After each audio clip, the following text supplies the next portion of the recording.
kita pakai untuk kita terapkan. Nah, dari hasil analisa, kalau kita kembali ke alur siklus tadi, setelah kita lakukan analisa kebutuhan sistem informasi, kemudian dari situ hasil outputnya berupa spesifikasi baik arsitektur maupun spesifikasi fungsionalnya.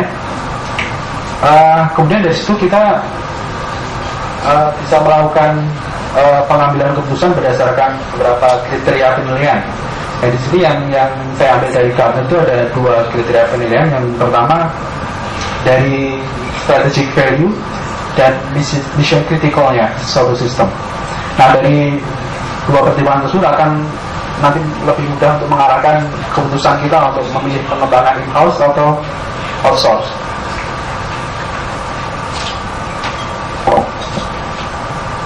Nah, ini penjelasan dari matriks mission critical dan strategic value. Nah, jadi kalau diperhatikan di sini matriksnya, yang di bagian horizontal ini strategic value. Jadi semakin ke kanan ini nilai strateginya semakin tinggi. Kemudian yang mission critical ini semakin ke atas, fungsi atau pentingnya sistem itu berfungsi secara kritis istilahnya semakin tinggi. Nah, di sini mungkin bisa dilihat penekanannya. Jadi misalnya customer facing-nya sistem itu digunakan langsung oleh customer. Kemudian high business impact misalnya berdampak besar pada bisnis, dan high availability misalnya ketersediaannya harus terus menerus, misalnya 24 jam sehari, 7 hari per minggu. Nah, ini masuk kriteria mission critical. Mungkin contohnya kalau di rumah sakit sistem pendaftaran atau sistem billing misalnya, itu adalah sistem yang memang berinteraksi langsung dengan customer, dalam hal ini pasien. Kemudian mempunyai dampak tinggi karena kalau kita nggak bisa mendapatkan billing, padahal itu sumber operasional untuk rumah sakit, dan memerlukan high availability karena rumah sakit ini operasionalnya 24 jam, jadi harus ada terus menerus. Kemudian yang ke bawah mungkin di sini mission criticalnya kurang begitu tinggi, artinya data mungkin tidak perlu harus real time. Katakanlah mungkin di sini ada contoh batch overnight, artinya data cukup dikumpulkan per hari setiap malam misalnya. Kalau di sistem yang umumnya berjalan mungkin sistem keuangan ya, misalnya untuk pendapatan harian, biasanya rumah sakit itu kan mengumpulkan data batch-nya setiap siang hari, kemudian baru masuk ke bank. Ada yang model seperti itu. Kemudian yang lebih rendah lagi, batch-nya lebih lama, ya weekly, monthly. Ini biasanya mungkin kaitan dengan laporan-laporan seperti kalau di maksudnya laporan RL itu kan mungkin cukup dikirimkan per 3 bulan atau per 6 bulan. Nah, kemudian kalau dari penilaian strategic value ini yang lebih tinggi ini kaitannya mungkin lebih kaitannya ke competitiveness. Jadi kalau misalnya dipakai untuk pengambilan keputusan manajemen misalnya, itu mempunyai nilai strategic value yang tinggi. Kemudian kalau misalnya digunakan tidak di level yang pengambilan keputusan atau misalnya lebih ke operasional, akan cenderung ke sebelah kiri. Nah, kemudian dari matriks ini akan menentukan perkiraan kira-kira bagaimana kita mengelola atau bagaimana mengembangkan sistem informasi. Jadi misalnya dia mempunyai level mission critical tinggi, matriksnya di sini, kemudian punya strategic value yang tinggi, maka disarankan sistem tersebut dikembangkan secara internal atau kerjasama dengan pihak luar dengan beberapa catatan. Misalnya sistem tersebut harus open misalnya, jadi artinya sewaktu-waktu misalnya pengembang atau vendor tersebut tutup, ini kan kita nggak menutup kemungkinan, namanya organisasi atau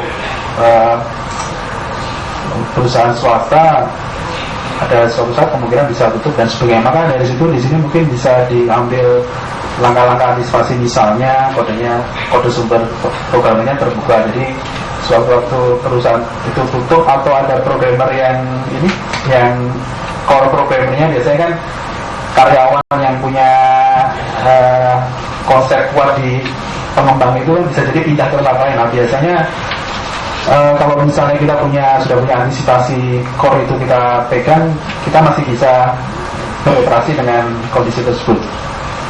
Kemudian ini yang middle, yang tengah-tengah ini, kalau misalnya di level strategicalnya tidak begitu tinggi, kemudian desain kritiknya juga sedang, itu bisa dilakukan dengan pendekatan partnership dengan pihak ketiga, dengan catatan partnership mungkin model yang lebih intens ya, lebih dekat. Artinya vendor tersebut mungkin perlu menempatkan personnya secara onsite di tempat tersebut. Jadi sewaktu-waktu misalnya ada masalah langsung bisa diselesaikan saat itu juga. Nah, kemudian ini model yang ketiga yang mission critical-nya paling rendah dan strategic-nya tidak begitu penting mungkin. Di sini bisa di-outsource-kan secara penuh.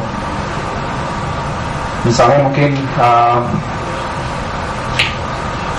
sistem pengelolaan jaringan misalnya. Memang sistem pengelolaan jaringan itu cukup kritikal, tapi sebenarnya masih bisa diantisipasi dengan misalnya sistem putus bisa dilakukan dengan manual misalnya, itu mungkin bisa diantisipasi di sini. Nah, itu kembali lagi tergantung pada bagaimana tiap organisasi menetapkan tingkat kritikalnya dan berapa penting strategic value-nya.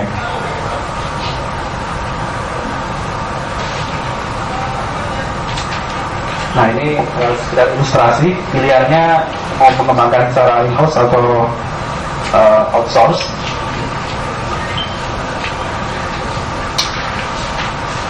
Nah, ini kemudian sedikit gambaran tentang arsitektur sistem informasi. Jadi ini salah satu output dari hasil analisa. Jadi diharapkan dari analisa itu salah satunya bisa keluar arsitektur sebagai gambaran secara luas itu. Kalau istilahnya pandangan dari helikopter tadi sudah disampaikan Dr. Hasibuan. Jadi ini gambaran besarnya suatu arsitektur sistem informasi rumah sakit. Sebenarnya kalau mau dirinci akan banyak subsistem yang ada di sini. Jadi misalnya sistem klinis ini sebenarnya kalau dijabarkan masih mungkin bisa ada subspesialisasi sistem yang lain, misalnya sistem informasi klinis untuk jantung, kemudian sistem informasi klinis untuk gastroenterologi dan seterusnya. Jadi ini sebenarnya cuma sekedar gambaran sistem informasi besarnya. Kemudian laboratorium juga bermacam-macam, ada microbiology, kemudian patologi klinik, patologi anatomi, kemudian farmasi ini juga kaitannya juga luas juga, bukan hanya farmasi persepan, tapi juga terkait dengan aset persediaan dan sebagainya. Nah, ini sebagai gambaran, fondasinya sebenarnya ada di bawah ini. Jadi fungsi admisi discharge transfer ini kita sudah disampaikan seperti yang istilah umum yang digunakan di ICD sebenarnya.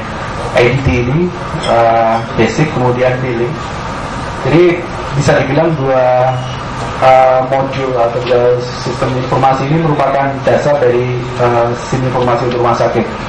Mungkin case-nya mirip dengan telekomunikasi.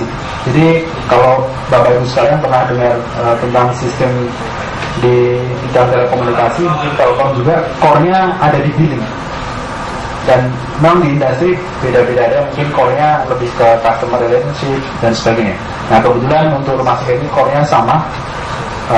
Cuma di sini ada tambahan admisi discharge transfer, kemudian billing. Nah, di atasnya baru berjalan fungsi-fungsi yang lebih ke arah operasional, dan ini ke manajemen, ke office-nya. Nah, untuk yang di atas ini harus ada fondasi yang di bawah ini.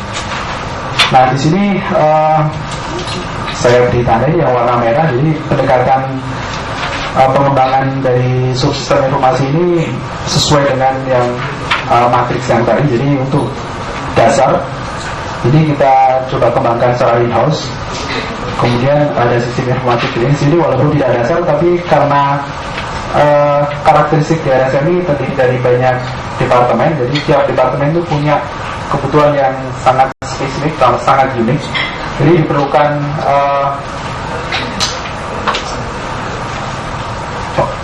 suatu pengembangan yang khusus yang nggak bisa diserahkan ke satu vendor, karena pernah kita coba untuk mengakomodasi seluruh kebutuhan ini, tidak ada vendor yang mampu dijalankan. Jadi memang pendekatnya memang harus spesialis sesuai dengan departemennya. Kemudian untuk laboratory information systemnya kebetulan sama dengan yang rumah sakit Teluk tadi, kita menggunakan Sysmex. Kebetulan Sysmex yang hampir semua alat medis yang digunakan di laboratorium menggunakan Sysmex.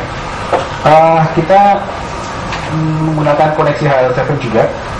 Kebetulan karena perusahaan yang internasional, jadi buat mereka mungkin tidak begitu masalah. Jadi pengalaman Sysmex di implementasi laboratory information system di luar Indonesia kebanyakan memang sudah diminta untuk koneksi dengan pertukaran data HL7. Jadi mereka tidak kesulitan untuk bisa koneksi dengan sistem informasi di RSM. Kemudian farmasi ini juga dikembangkan oleh pihak ketiga. Cuman ini kita coba koneksi dengan bukan dengan HL7 kebetulan, karena kebetulan memang untuk protokol electronic prescribing sendiri untuk Amerika ini agak beda dengan kita. Jadi pernah kita coba untuk menyesuaikan dengan protokol pertukaran datanya untuk electronic prescribing ini. Cuman kita ini punya keunikan. Jadi Bapak Ibu sekalian tahu kalau di Indonesia ada model peresepan yang obat racikan. Nah, model itu yang kurang bisa diakomodasi oleh model pertukaran HL7. Jadi di sini kita coba modifikasi.